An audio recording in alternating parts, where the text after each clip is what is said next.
Hello. So now,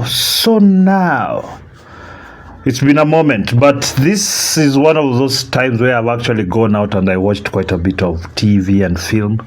So we are going to start a bit back. Now, A Night of Seven Kingdoms. That's one of the series that I started watching. I've been away for a bit, other duties and everything, but now I'm back full force. So, this is the thing. We have to start at a few weeks back. That's A Night of Seven Kingdoms, which is basically from the Game of Thrones universe, which it's been up and down here and there. So what we are gonna do first, I'm gonna listen into Critical Drinker, my go-to reviewer of films and all things screen entertainment. So we're gonna check this out then. I give him my opinion as usual. Please don't mind, my neighbor's kid is on a rampage. I've been trying to hold this recording, but he can't stop.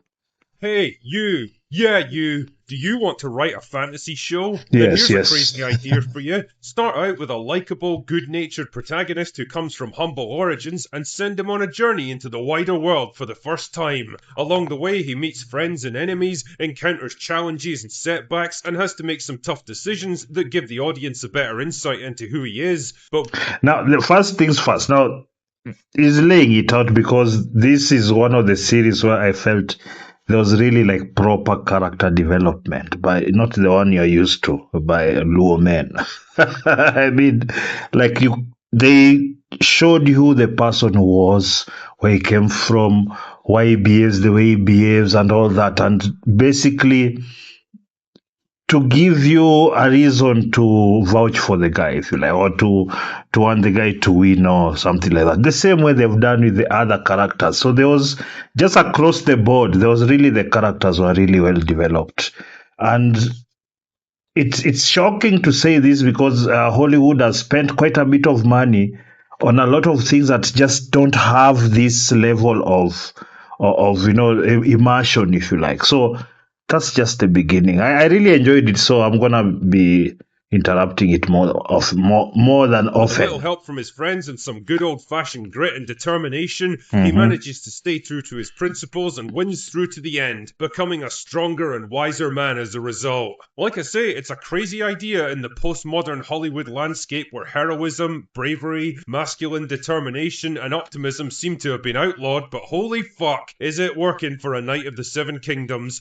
And it's a weird thing that one of the pillars of how they always used to tell stories was discarded just at the altar of the identity politics and whatnot. It's one of the weirdest things that I've ever seen. Kind of an arrogant implosion where you don't think that you would, even if you fail, it's fine. That as long as you've put your little messages in it doesn't matter. It doesn't matter how much you fail, how much the person, the customer that you're making those things for doesn't like you, it doesn't matter. And all these people kind of became that way.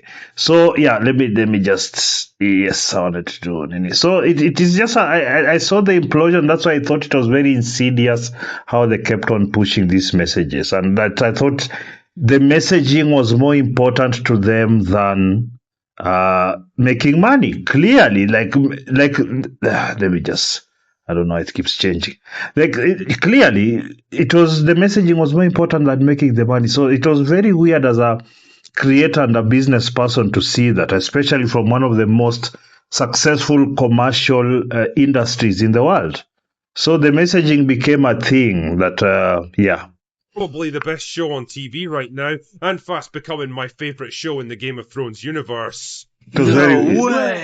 Yes way! I was going to wait until the season finale next week to deliver my final verdict on this one, but unless the main character suddenly starts eating babies, I'm pretty confident in saying that A Night of the Seven Kingdoms is fucking excellent. Yes, why? Well, it is. It's not because of the epic scale or the record-breaking budget, the sprawling cast of characters, or the mind-blowing special effects. And this is the thing. Well, the special effects are more, they were not dragons. And the special effects were more, they're not in your face. You wouldn't even tell they had used them. It's very organically done. And, the practical effects were used more than the visual. Although there was quite a bit of that in terms of the landscapes and whatnot. But this one had one of the lowest budgets and still one of the highest, what do you say, one of the highest ratings by everyone who saw it. So I just find it interesting that a lot of people just seem to abandon all manner of common sense when it comes to the messaging. So it's just something I need to keep in your mind, because this means the messaging is more important than the business. And really, film business can't work without the business. The film economy can't work without the business, the art part of it. Because we all know how much money you need to do it, and how much distribution, marketing costs, and the work that's involved. So when you see that people are trying to, and they're spending a lot of money to push this, it starts to, as for me, that was one of the red flags that made me really become very anti this kind of this woke movement, and the way they try to install messaging and propaganda, basically Western leftist propaganda in every form, every art form, film, music, paintings, TV programs, online content, like everywhere. So, yeah, let's just continue this because one. it doesn't have any of those things. It's a smaller, more modest kind of show that knows exactly what it is, that has Exactly. no aspirations to be anything bigger or grander, and instead just sets out to do the best it can with what it has. It's one of those wonderful examples of resource constraints actually working in a production's favour, forcing the showrunners to rely less on scale and spectacle and more on good writing and characters. Because exactly. guess what? It doesn't need anything else. When people are in... And this is the thing, especially now, our small industry here in Kenya. This is the thing that we must concentrate on, because we forgot, because all our films is through funding or these NGOs and what, or through an organization that already has this kind of stipulations for these Westerners, this activist groupings. So the problem is that they can't write such stories. They can't. They have to have the messaging. They have to preach. Their entire thing is to become political activists, and basically we are entertainers. So you can't start behaving like you're more important than the people that you're doing the art for. And that's what actually got out of Hollywood. That's what even got them more animosity, because they started holding their noses up to the people that made them relevant. And you see that in the grand scale of things, that's what we should be doing as Kenyan filmmakers. If you have a good script, you can really hustle in just a tight crew and just grind it out, the performances. As long as the script is tight, the themes are tight, the script is really good, the characters are interesting and profound and all those good things. But you see, we don't want to give the real writers the responsibility and the power to give us those stories.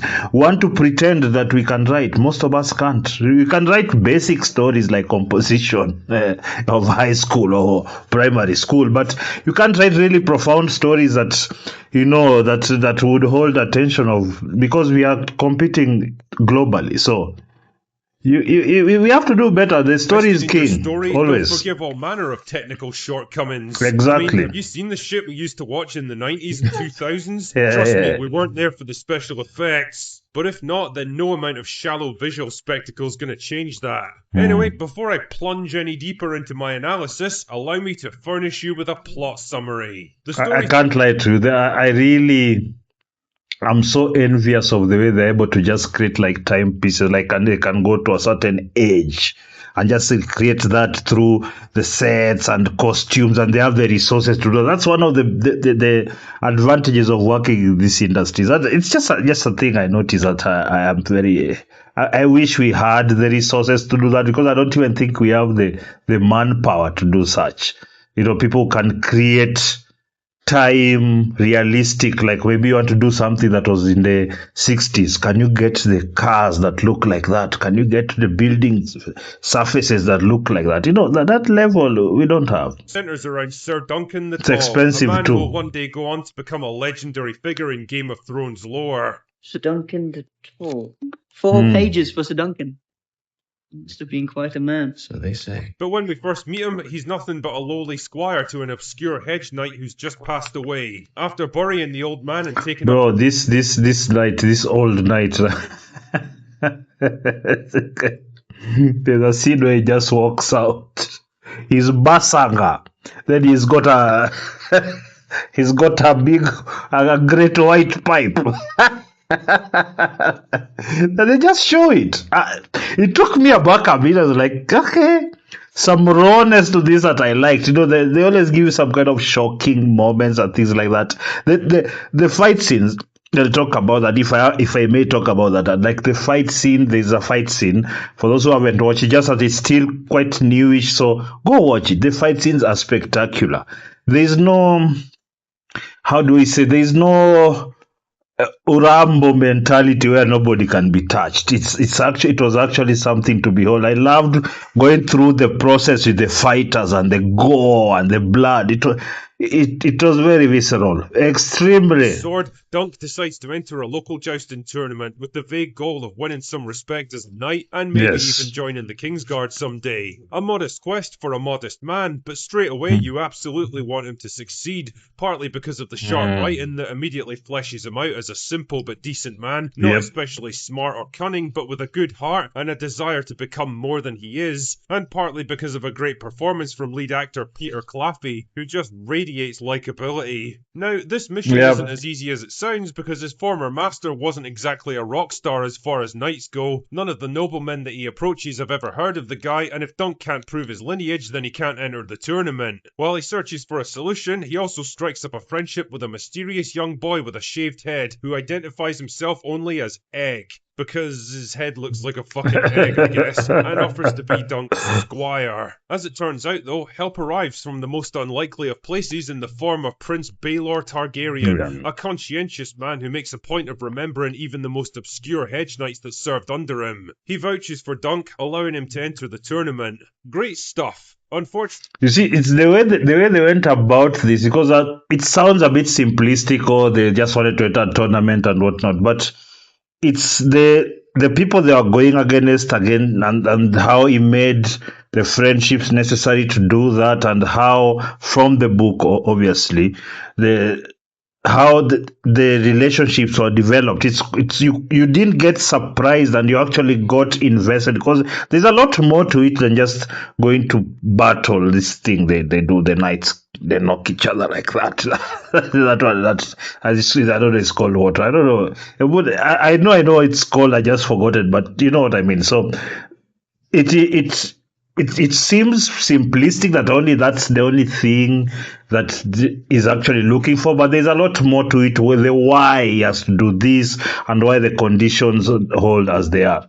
Anyway, I'm being vague because I don't want to give away the story. It all goes a bit wrong when Dunk gets into a fight with Baelor's nephew Aeron to defend the honour of a young woman. Aeron's pissed with him and demands trial by combat. Of course. Instead of a one-on-one fight, it'll be Dunk and 6 other men against 7 chosen by Aeron. But what will happen in this medieval royal rumble? Who will live and who will die? And why do I have a sudden craving for a bacon and egg sandwich? You know, it's been kind of fascinating watching the change in attitude towards this show over the past several weeks. When it was first announced, I don't think many people... This is the thing, it's a bit of a slow burner when they're trying to establish who the main character, the knight who was like kind of adopted him. They have to establish him, and it takes a bit of a while, but they give you little bitings here and there for you to wish, what next, but it doesn't like start immediately, and the first 5 minutes some people are fighting, and it's not like that, but you'd want to wait for what's coming. That's really the magic of it. Exactly, burning with anticipation for it. Game of Thrones had ended on a bomb note that soured millions of people. Yeah, oh man, oh god. the Dragon, for all its capable writing and strong cast, had never managed to recapture the same magic. That show was a lot of things, but fun wasn't one of them. They were trying to stretch it too much. They were trying to make it go for longer than it was, and the material wasn't really fitting, because no matter what like Drinker is saying, I really like, I'm really anticipating like the next season. I am hoping that, because they battled the battle of the dragons there in the last season, I think the season finale, I don't know, you see, you can't argue with that. It left something in me that I want to see, because there's kind of the stakes are so high, because this is now the age of those dragons that I'm talking about, also the dragons, not this one. But so it was slower, yeah, and there was a lot of padded scenes that could have been discarded, because but they yeah. But I don't know. I liked it. I still do. And yeah, almost from the first episode, people seemed to perk right up and opinions started to change, and that sentiment's only gotten stronger with each episode. There was this weird groundswell of positivity and, for lack of a better word, relief. Relief that we weren't being subjected to yet another season of grim, dark misery porn with a reluctant fantasy veneer. Relief that for once we had a genuinely brave, likeable, decent protagonist to cheer for, who wasn't harbouring some dark secret or Machiavellian scheme to destroy everything and everyone around him. Relief that we finally got a sincere story that explored concepts like honour and heroism without trying to mock or belittle them as outdated relics from a different age. Relief and you see, this the thing. A lot of these modern writers of Hollywood, they try to superimpose the current morality on like stories. They're trying to tell some medieval stories, but they're trying to impose their wokeness on it. So it just never flies, because you're going to tell a Viking story and you're just going to put some Kisi over there, some Nigerian there too. Yes, you are Vikings. They've done that. They've made, I think, a series with a black British king or queen. I just the moment I hear any race swaps, I'm not interested, because the tokenism it's not interesting to me. And they've tried so hard, even in video games, that it's big business. So of course, wokeness, they jumped in there to try and extract, all that.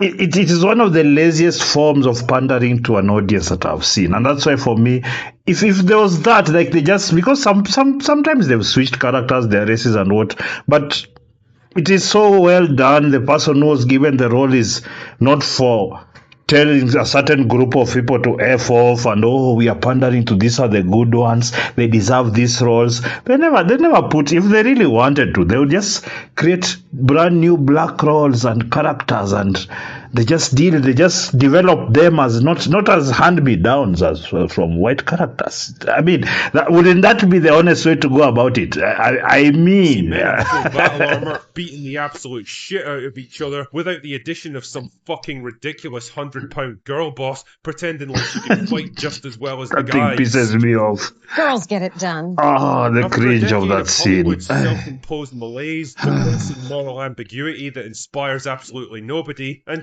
tedious culture war pandering that pisses off everybody, this show honestly feels like the breath of fresh air that everyone was desperately ready for. Even I enjoyed watching it, I kept asking myself, how did they get away with this in 2026? How did they avoid all the tedious tropes that we've been told were essential for... The thing is, there has to be one of projects that have to do well, because you can't continue just sinking money into something, especially TV series. It says they're doing 10, 20, 30 million dollars an episode, even more to some, like what was the other one, the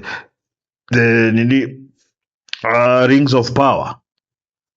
So a lot of this, it is like, okay, fine, but they can't continue to sink money. Well, they know, it's not that they don't know why these things are failing.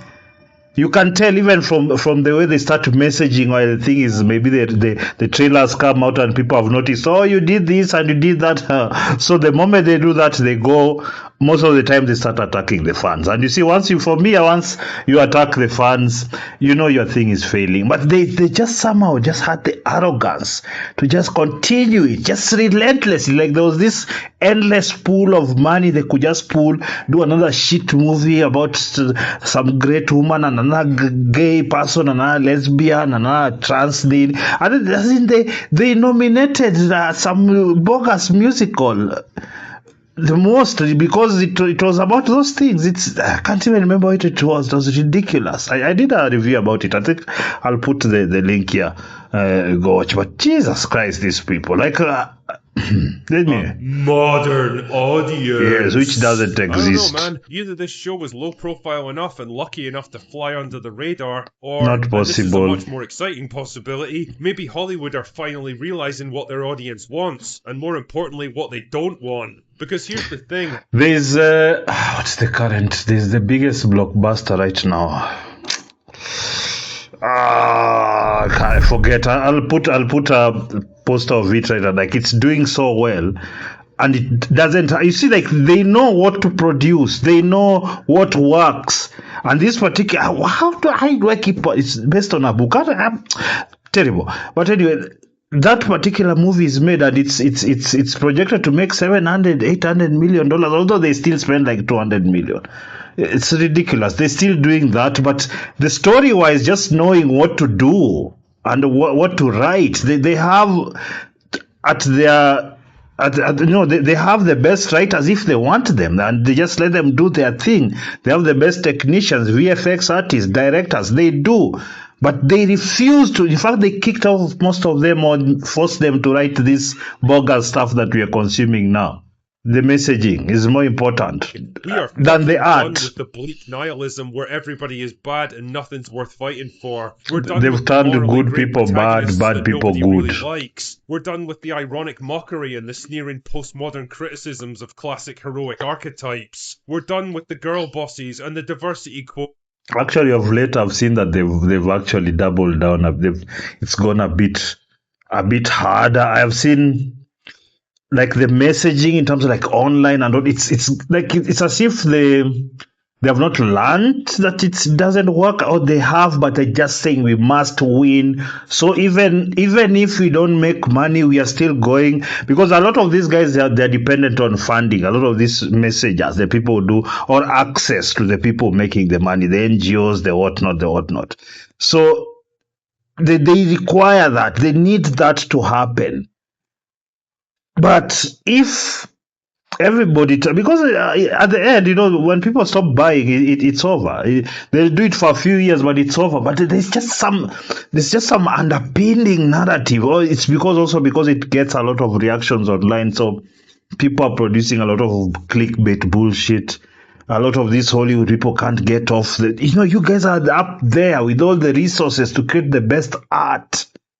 But you want to come and argue with people on X and call them misogynists, ye homophobes, you what, ye far right, you what.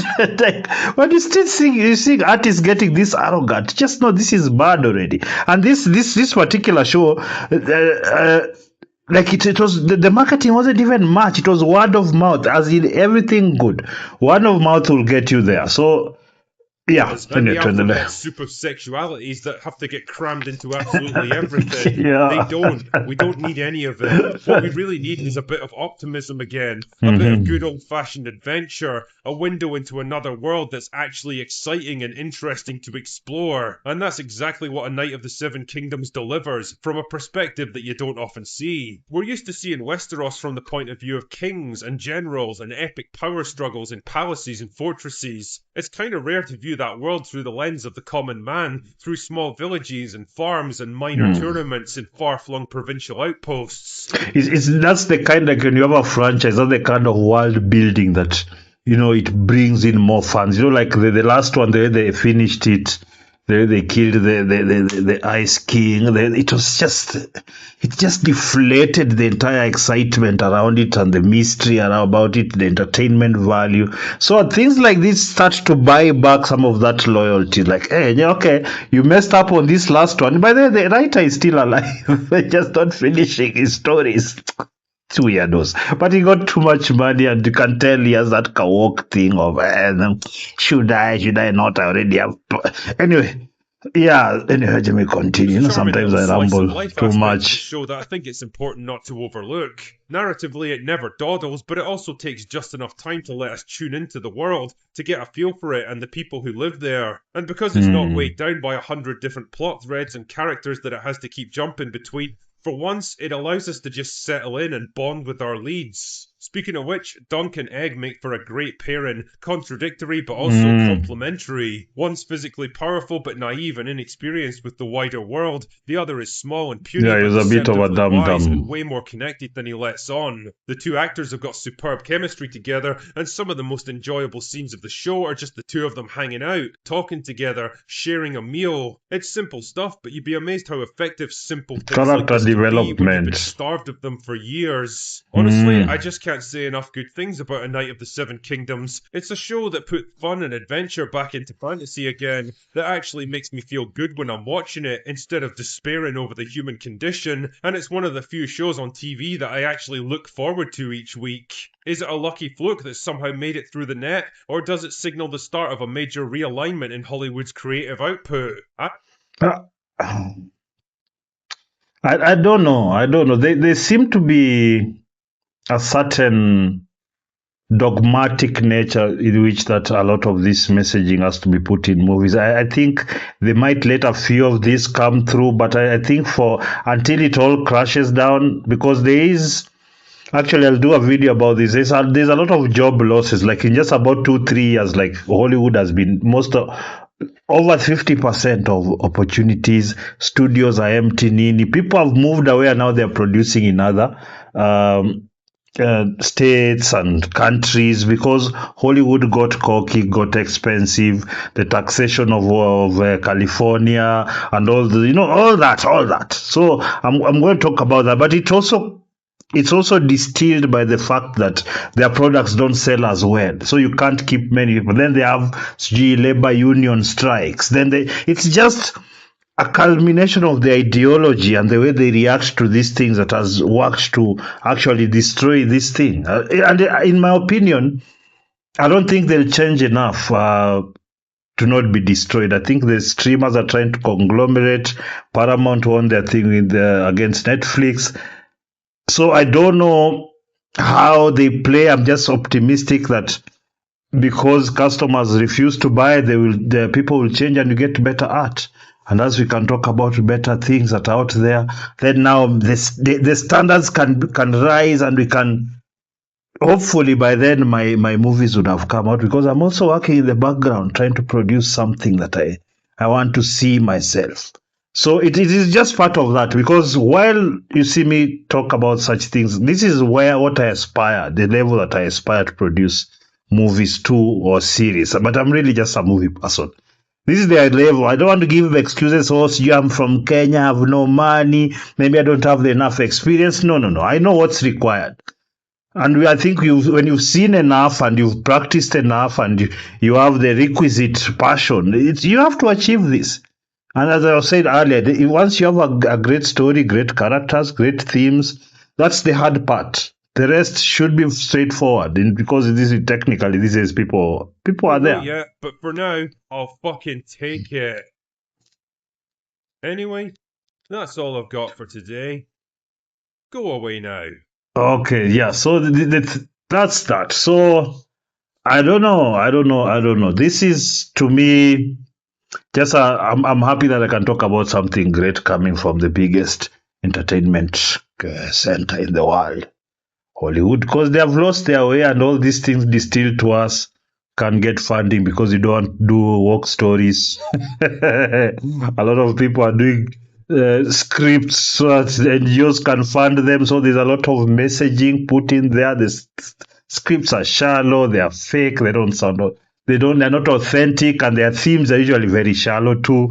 Just a layer deep, and you already know what's going to happen, because there's no mystery to these stories. You already kind of know what they are thinking about a certain thing. If you know who's doing the movie, that's the problem Hollywood now. If you know that certain people is doing a movie, you just know it's going to be this. The themes are going to be this, and this is the way they're going to treat them. In the end, it's become more about them than the fans.